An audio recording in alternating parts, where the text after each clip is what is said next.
Dimanche dernier, nous nous sommes rappelés que la bonne nouvelle, l'Évangile, pouvait être exprimée en 3 mots, 3 simples mots. Dieu aime l'homme. Nous avions aussi réfléchi au fait que les hommes se fermaient à cet amour ou l'ignoraient tout simplement et restaient dès lors prisonniers de leurs ténèbres, dit Jésus, et ne venaient pas à la lumière de l'amour de Dieu. Alors, au travers du petit résumé que je viens de faire, une question devrait s'imposer à nous, du moins me semble-t-il. Comment faire pour que les hommes et les femmes qui nous entourent apprennent, soient mis au courant que Dieu les aime? Alors c'est là que Dieu, comme souvent, pour ne pas dire toujours, surprend tout le monde, nous en premier, puisque le moyen en question, l'outil de la révélation de son amour, ce sont d'autres hommes et femmes qui constituent son Église. Pour faire simple, il a créé en quelque sorte l'Église pour ça, pour l'aimer en tant que famille et agrandir cette famille. Dieu aime les grandes familles. Alors vous me direz peut-être que c'est un pari complètement fou, et je suis bien d'accord avec ça. Parce qu'après tout, il compte sur moi pour partager sa bonne nouvelle, pour dire l'amour de Dieu au monde. Mais quand on y réfléchit, l'Évangile lui-même, son message n'est-il pas déjà une folie furieuse? Vraiment. Vous savez, quand les anges, et ce n'est pas moi qui le dis, c'est entre autres Pierre et puis d'autres, quand les anges réfléchissent à l'Évangile, à ce que Dieu a accompli à la croix, ils regardent ce plan avec stupéfaction, parce que ce plan est à l'œuvre dans l'Église, qui est le lieu de la proclamation de cet Évangile. Et les anges ont toujours pris part à l'œuvre de Dieu dans ce domaine-là. Et c'est une œuvre qu'ils estiment d'autant plus extraordinaire qu'ils n'en ont pas besoin eux-mêmes. Je ne sais pas si vous savez, mais les anges n'ont pas vraiment besoin d'être sauvés par Dieu. Ils le voient face à face, en temps réel, en permanence. Et c'est pour ça aussi que Jésus ose dire, et je trouve cette phrase extraordinaire, qu'il y a de la joie dans le ciel, que les anges font la nouba dans le ciel chaque fois qu'un homme ou qu'une femme rencontre Dieu, et que ce Dieu merveilleux change la vie de cet homme ou de cette femme. Si nous devions donc nommer le plus grand des miracles, et c'est ce que ce chant vient de nous inciter à faire, c'est bien de la conversion qu'il faudrait parler. Il n'y a pas de plus grand miracle que celui-là. Que Dieu donne son Fils sur une croix afin que d'autres hommes puissent l'appeler Père est totalement incompréhensible. Qu'un tel amour puisse exister, aucun être sur cette terre ne peut même l'imaginer, et on comprend bien pourquoi.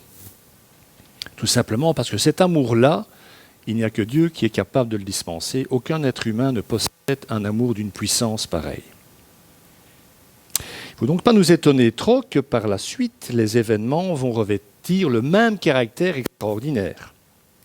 Dieu a fait de nous ses fils et ses filles et nous a fait membres du corps de son Fils qui est l'Église pour cette mission-là, pour dire à ce monde que Dieu aime, il y a encore beaucoup de places, beaucoup de sièges disponibles autour de la table, du banquet de mon amour.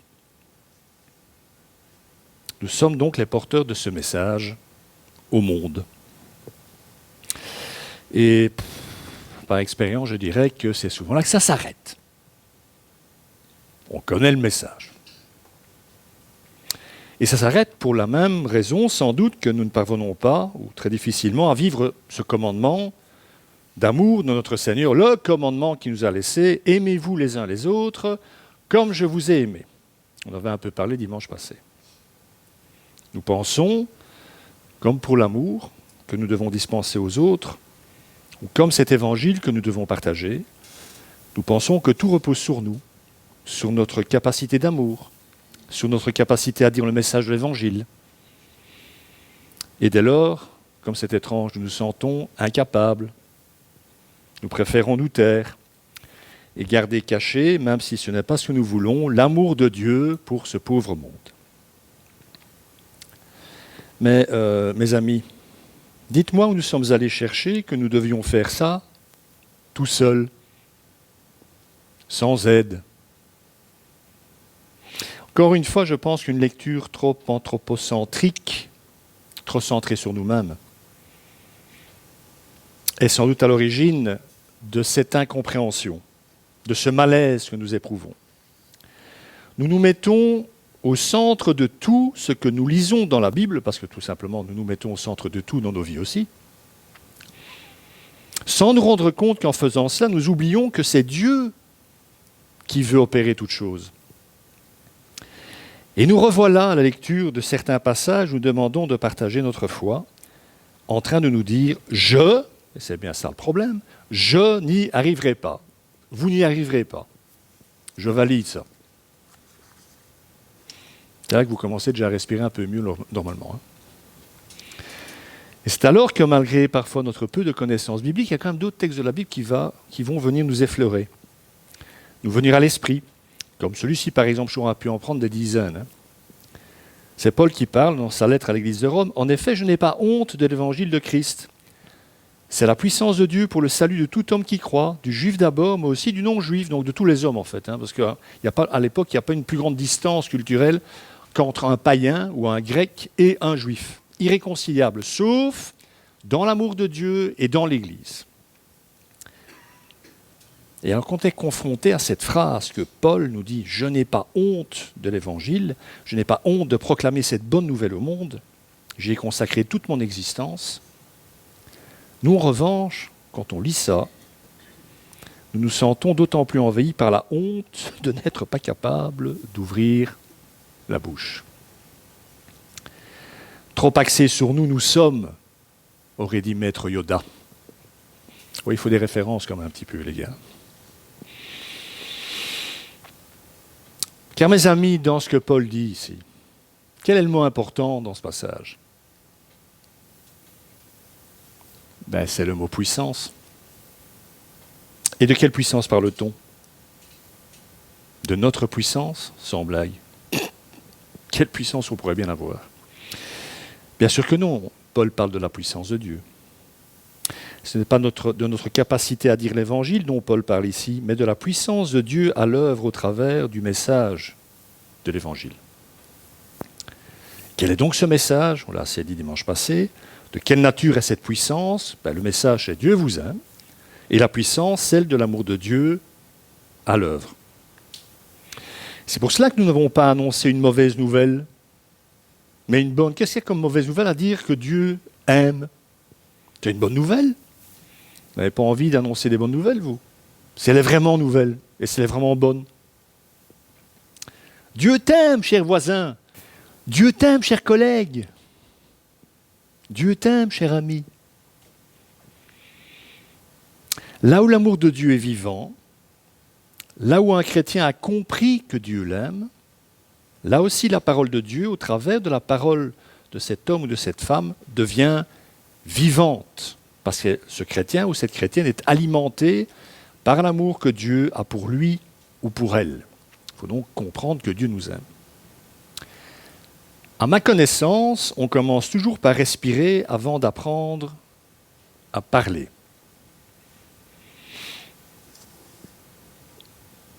Ça va, ça descend, commencez un peu à comprendre.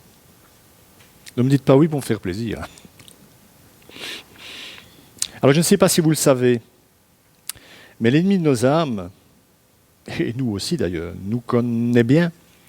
Et les fragilités et les blessures narcissiques du manque d'amour envers nous-mêmes et toutes les ténèbres du dedans qui nous encombrent encore aussi. Ce processus de dénigrement qui nous fait toujours nous arrêter sur nous-mêmes en pensant que cette confrontation sera salutaire pour nous est à l'œuvre parce que nous nous écoutons, nous, ou ce que notre nature comprend, et ici dans le cas ici précis, comprend de la parole de Dieu, mais en fait, nous n'écoutons pas la parole de Dieu. Nous n'écoutons pas ce que Dieu dit de nous, de son amour pour nous. Nous devons placer notre confiance dans ce que Dieu dit de nous, pas en ce que nous pensons, alimentés par notre faiblesse. Le souci, mes amis, c'est que notre ancienne nature ne veut rien savoir de Dieu et de son amour. C'est pour ça que lorsque nous sommes invités à être honnêtes envers Dieu et nous-mêmes concernant les ombres qui nous habitent encore, nous ne devons jamais oublier de nous placer sous la bannière de l'amour de Dieu pour nous. Nous ne devons jamais oublier de l'emmener avec nous toujours, partout, et certainement lorsque nous confessons nos faiblesses à celui qui nous aime d'un amour d'une telle profondeur. Dans ces moments-là, on ne voit que soi et ce qu'on a mal fait, ce qu'on a mal dit, les bêtises qu'on a pu faire, et on zappe totalement l'amour que Dieu a pour nous. C'est Jésus qui parle ici, dans l'évangile de Jean, chapitre 16. Quand le défenseur sera venu, l'Esprit de la vérité, il vous conduira dans toute la vérité. Car il ne parlera pas de lui-même, mais il dira tout ce qu'il aura entendu et vous annoncera les choses à venir. Il révélera ma gloire parce qu'il prendra de ce qui est à moi et vous l'annoncera. L'Esprit Saint vous annoncera ce qui concerne Jésus. Et nous pourrons dès lors, nous aussi, annoncer. Je ne sais pas si vous le savez, mais Jésus était seul pour dire Dieu, pour dire l'Évangile quand il était parmi nous. Il était tout seul. Et voilà que depuis la Pentecôte, depuis le don de l'Esprit, il y a des millions, à mon avis quand je dis des millions, je suis en dessous de la vérité, il y a des millions de frères et sœurs qui sont aussi devenus capables de le faire, de proclamer cet Évangile. Ah oui, j'ai bien dit capable. Alors pourquoi est-ce que je suis capable? Parce que c'est moi? Parce que je m'appelle Pierre, Paul ou Jacques? Non, parce que le Saint-Esprit est en moi. C'est ça qui me rend capable. Et que Dieu me l'a donné pour que je grandisse en son amour et à sa ressemblance. Et pour que je puisse être l'Évangile avant même de devoir le dire. Pour le dire autrement, je pense que les hommes et les femmes qui nous entourent n'ont pas grand-chose, n'ont pas beaucoup d'intérêt à ce que vous risquez de leur dire au sujet de Dieu. Par contre, dans un premier temps, vous montrer digne de son amour et leur montrer que l'amour de Dieu est une réalité bien vivante en vous, ça par contre, en fait vivre comme Dieu demande de vivre, ça par contre, ça peut potentiellement être porteur. Alors comment est-ce que je peux être porteur de cet amour? On l'a déjà dit, je pense, par la puissance de Dieu, par la puissance de l'amour de Dieu. Mais vous doutez peut-être encore un peu de ça, parce que vous vivez ce que vous vivez, vous ressentez ce que vous ressentez. Alors je vais prendre l'exemple de Pierre, le pauvre Pierre, qu'est-ce qu'on tape sur sa tête ces derniers temps. Prenons donc l'exemple de Pierre, le grand Pierre. En l'espace de quelques jours, il va passer, je parle de sa trahison, entre guillemets. En l'espace de quelques jours, il va passer d'un homme brisé par la confrontation entre ce qu'il pensait être et ce qu'il était vraiment, d'un homme ayant une haute opinion de lui-même à la réalité qu'il manque de courage, et dès lors, ses illusions sur lui-même étant perdues, d'un poltron à un proclamateur téméraire de l'Évangile, n'ayant plus peur de rien. Qu'est-ce qui s'est passé entre ces deux moments, entre le moment où son identité fausse collapse complètement et le moment où la véritable identité de Pierre émerge? Il s'est passé quoi entre ces deux moments? Pas grand-chose, Deux peccadilles. La première, c'est que Pierre a été pardonné. C'est comme si Dieu lui avait dit, Pierre, toi tu ne savais pas que tu étais un pécheur complètement à côté de tes pompes, mais moi je le sais depuis le début. Et je voudrais vraiment que l'on comprenne ça, ce que ça signifie être pardonné, parce que accessoirement nous le sommes tous. Lorsque Jésus confronte par 3 fois Pierre au sujet de son amour, de son échec à l'aimer, rappelez-vous, la finale de l'évangile de Jean, Pierre, est-ce que tu m'aimes? Oui, Seigneur. Pierre, est-ce que tu m'aimes? Oui, Seigneur. Pierre, est-ce que tu m'aimes? Oui, mais tu sais bien, oui, je t'aime. À travers cette séquence, Jésus lui apprend en fait qu'il ne doit plus compter sur son amour à lui pour accomplir quoi que ce soit, ou simplement être quoi que ce soit, mais uniquement compter sur l'amour de Jésus pour lui. Il renverse la table, Jésus. Arrêtez de prétendre m'aimer suffisamment pour pouvoir faire quoi que ce soit en mon nom. Laissez-vous aimer par moi. Donc, je reviens au pardon. Chaque fois que Dieu pardonne, et mes amis, c'est tous les jours, c'est en réalité « je t'aime toujours » qu'il nous dit. Et ça, enfin je ne sais pas pour vous, mais moi, j'ai besoin de l'entendre tous les jours et d'en être certain.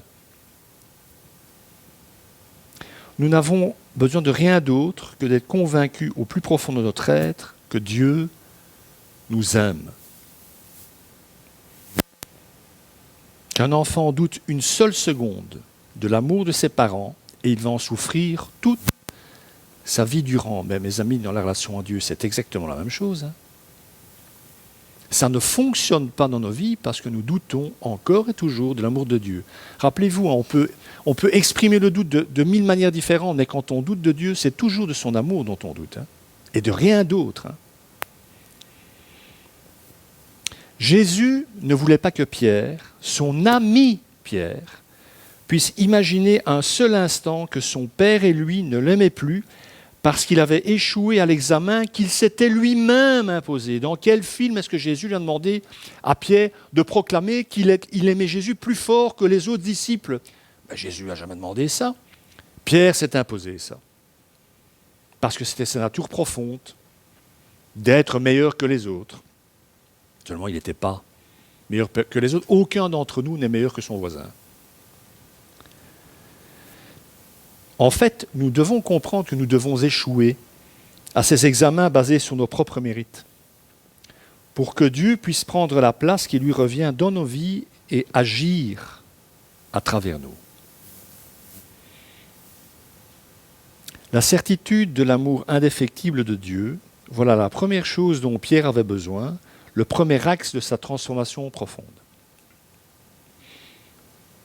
La seconde chose qui lui est arrivée, en plus d'être pardonné, c'est aussi une peccadille, c'est le Saint-Esprit. Avoir en permanence Jésus non pas avec lui, mais en lui. Oui, ça aussi, je sais bien, ça nous dépasse, qu'on a Dieu en nous. Moi, ça me dépasse tout autant. Mais c'est une réalité que j'acquiers par la foi. C'est ce même amour qui a bouleversé Pierre, qui a fait de nous, par l'intervention de l'Esprit Saint, des filles et des fils de Dieu. Et c'est cet amour que nous devons d'abord montrer avant de le dire. Nouvelle question qui vient. J'aime bien que vous n'en posez jamais de questions, mais moi je suis câblé comme ça. Alors pourquoi ne le montrons-nous pas plus autour de nous, ce fameux amour ? À commencer à ceux qui vivent sous le même toit que nous. On va pas, avant de commencer à proclamer ça à la terre entière, comment est-ce que je proclame ça à ma femme, à mon mari, à mes enfants, à mon chien, si j'en ai un ? Les chats, laissez tomber, ça ne sert à rien. Donnez une baballe et ils feront leur journée avec. Les chats, c'est foutu, c'est peine perdue. Je répète encore une fois, parce que c'était ma thèse en théologie, il n'y avait pas de chat dans l'Arche de Noé. Je vous laisse avec... voilà. Il y en a comme un qui montait à bord et c'était l'occasion de s'en débarrasser. Eh bien non. Donc je n'ai rien contre les chats, bien entendu. Vous le savez très bien. Donc comme...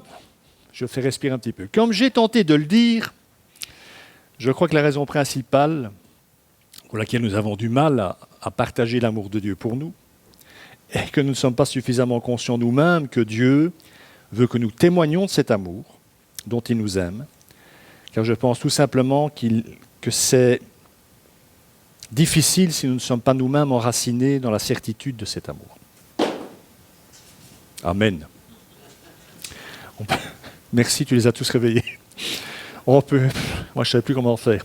On peut être un bon vendeur d'aspirateurs, sans même en avoir un soi-même.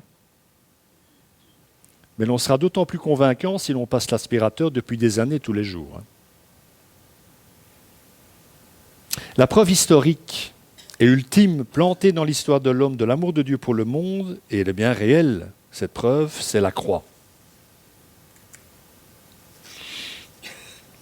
Mais ce sens-là, cette vérité-là, la plus grande qu'il ait été donné à l'homme de connaître, cette vérité, peu d'hommes y auront accès. Tant que des hommes et des femmes au bénéfice de ce même amour ne le montreront pas, n'en parleront pas. Nous sommes donc chacun en quelque sorte une maison témoin que l'on doit pouvoir visiter 24 heures sur 24, et pas, parce que je pense que certains n'ont pas compris ça, et pas des camelots sur un marché supposés vendre une marchandise à coups d'arguments creux dont ils ne sauraient rien et dont ils n'auraient dès lors, en fait, rien à dire. Nous fêterons bientôt la Pentecôte, donc le don de l'Esprit Saint. Quel est le rôle de l'Esprit dans tout ça, dans cette proclamation de l'amour de Dieu? Alors, peut-être que pour nous faire respirer encore un peu plus davantage, on va relire cette parole de Jésus à ses disciples, parce qu'ils étaient comme nous, ils paniquaient un peu à l'idée de devoir évangéliser le monde. À cause de moi, vous serez conduits devant des gouverneurs et devant des rois pour leur apporter votre témoignage, à eux et aux non-juifs. Mais quand on vous fera arrêter, ne vous inquiétez ni de la manière dont vous parlerez, ni de ce que vous direz. Ce que vous aurez à dire vous sera donné au moment même. En effet, ce n'est pas vous qui parlerez, c'est l'Esprit de votre Père qui parlera en vous.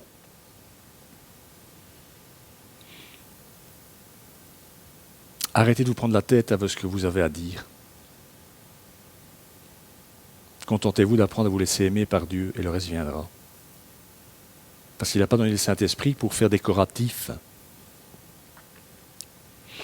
Rendre notre témoignage de vie parlant et donner vie à nos paroles, ça c'est le boulot de l'Esprit Saint. Que notre chambre secrète, celle dont parle si joliment Jésus, celle où Dieu habite en nous, nous puissions la faire visiter, cette chambre. Je ne sais pas si vous connaissez David Wilkerson. Là, il a déjà un certain âge. David Wilkerson était un pasteur qui vivait dans la campagne, quelque part aux États-Unis. Il avait une petite paroisse toute mignonnette en dessous des arbres, j'imagine, avec des paroissiens bien gentils. Enfin, dans la campagne américaine, je ne suis pas sûr qu'ils soient bien gentils, surtout c'est au Texas, mais enfin, soit. En tout cas, il ne s'attendait pas à ce que Dieu lui demande de quitter sa petite église dans la prairie pour s'en aller à New York. On est dans les années 50, pour parler de l'amour de Dieu au plus dangereux chef de gang de la ville. Ça, c'est un chouette appel, ça. Pourtant, c'est ce qu'il a fait. Et lors de leur première rencontre, Nicky Cruz, donc l'homme à qui il était venu parler, l'a battu comme plâtre. Et alors qu'il le frappait encore et encore, David ne cessait de dire à Nicky, « Tu peux me frapper autant que tu veux, tu peux même me couper en morceaux, tant que j'aurai un souffle de vie, chaque morceau te dira que Dieu t'aime. »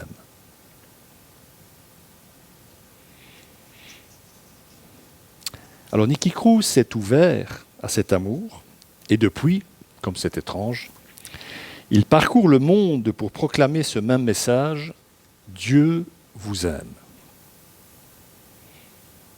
Le rôle de l'Esprit Saint est de rendre, avec notre participation volontaire, notre vie lisible.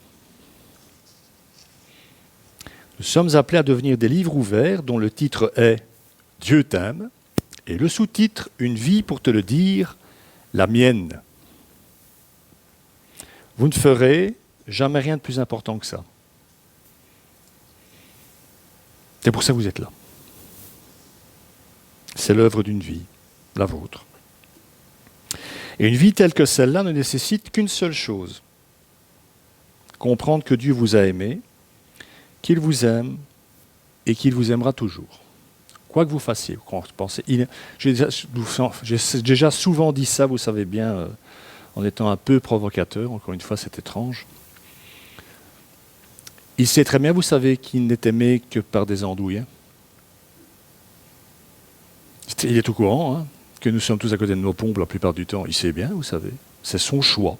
Moi, ça me dépasse, mais si j'avais dû choisir des adorateurs, enfin, je serais tout seul, en fait.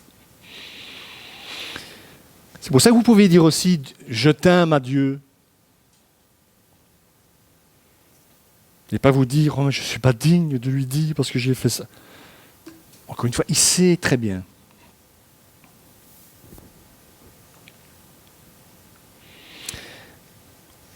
C'est ce dont parle Paul, ce grand théologien, de plus en plus incompréhensible au commun des mortels.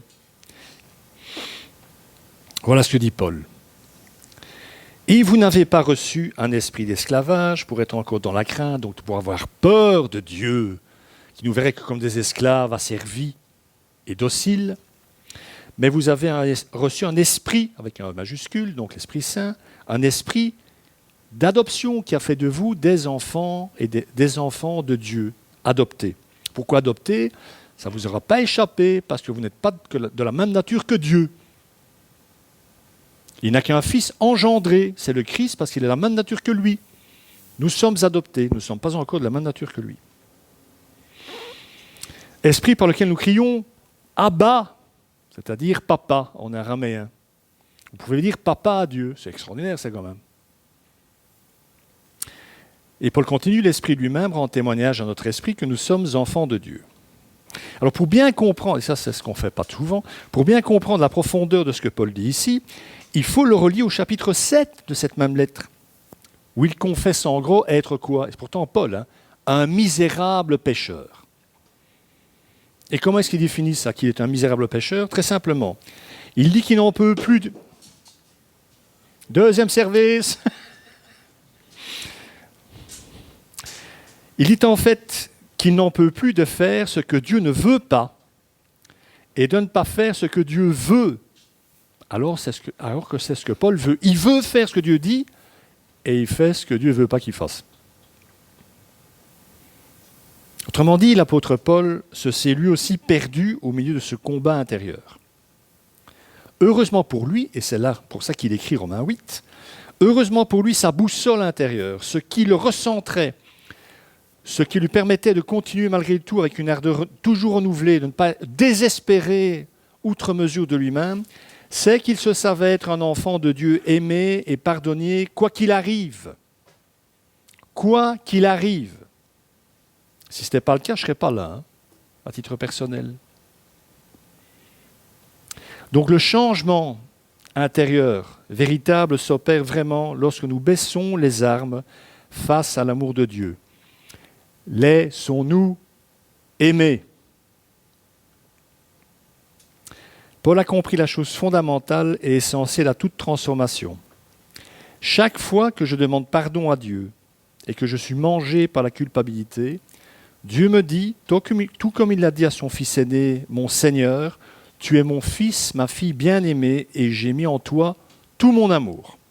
Vous pouvez vous approprier cette phrase où le Père dit cela de son Fils, de Jésus, parce que vous êtes ses fils et ses filles.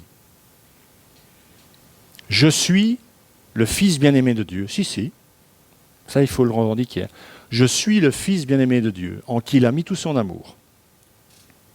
Dandinakas, comme on dit à Bruxelles. Cette prise de conscience, nous dit Paul, est l'œuvre du Saint-Esprit. Le Saint-Esprit, tous les jours, au moment où votre réveil sonne le matin, le premier truc qu'il vous envoie, c'est « Dieu t'aime ».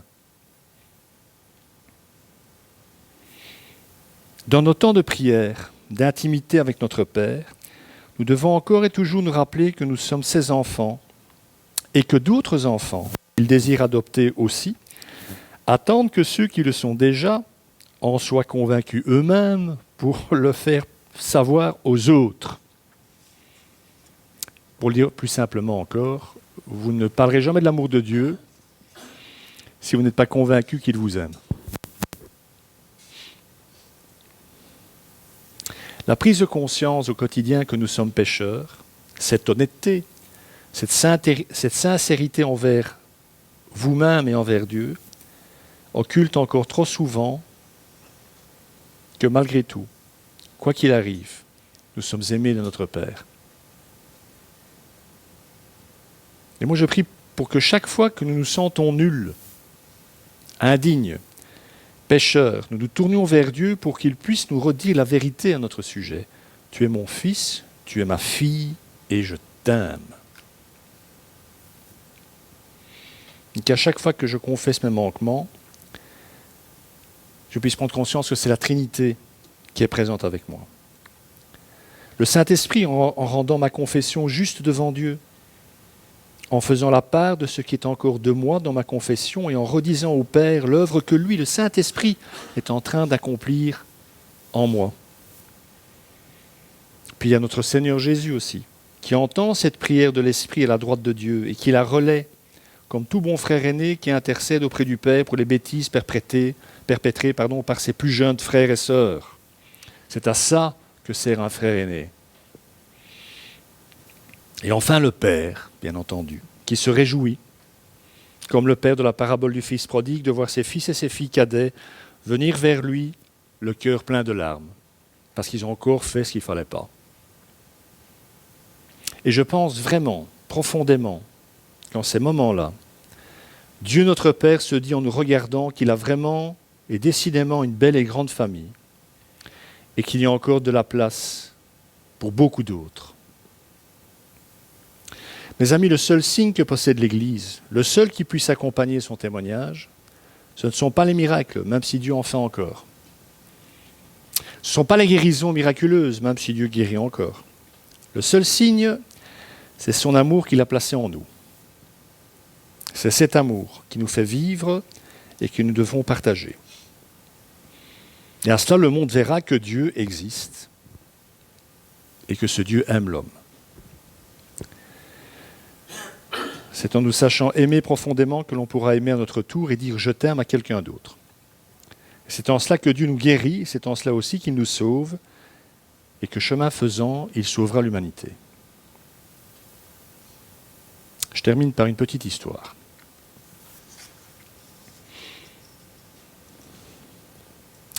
Je vais vous demander un effort d'imagination. Pensez que vous pouvez le faire? Vous n'allez pas me dire non, de toute façon. Un homme entièrement fait de sel, si, ça existe, se promenait sur une plage le long de l'océan. C'est alors qu'il entendit une voix lui demander « Qui es-tu » ? « Je suis un homme de sel. Et toi, qui es-tu » ? Tu veux connaître la réponse ? Approche. L'homme s'approcha de l'eau et reposa sa question. « Mais qui es-tu » ? Mais encore une fois, la voix se contenta de répondre « Approche-toi encore ». Et lorsque ses pieds entrèrent en contact avec l'eau, ils commencèrent à se dissoudre. « Qui es-tu » redemanda l'homme. Et là encore, la voix répondit « Approche encore ». Et lorsqu'il entra entièrement dans l'eau, il se dissout aussi totalement. C'est alors que la voix lui demanda « Mais qui es-tu » Et il répondit « Je suis l'océan ». Pour les traductions, c'est après le culte. Je vois le filet de baffe. Que le Seigneur vous bénisse et qu'il bénisse sa parole. Amen.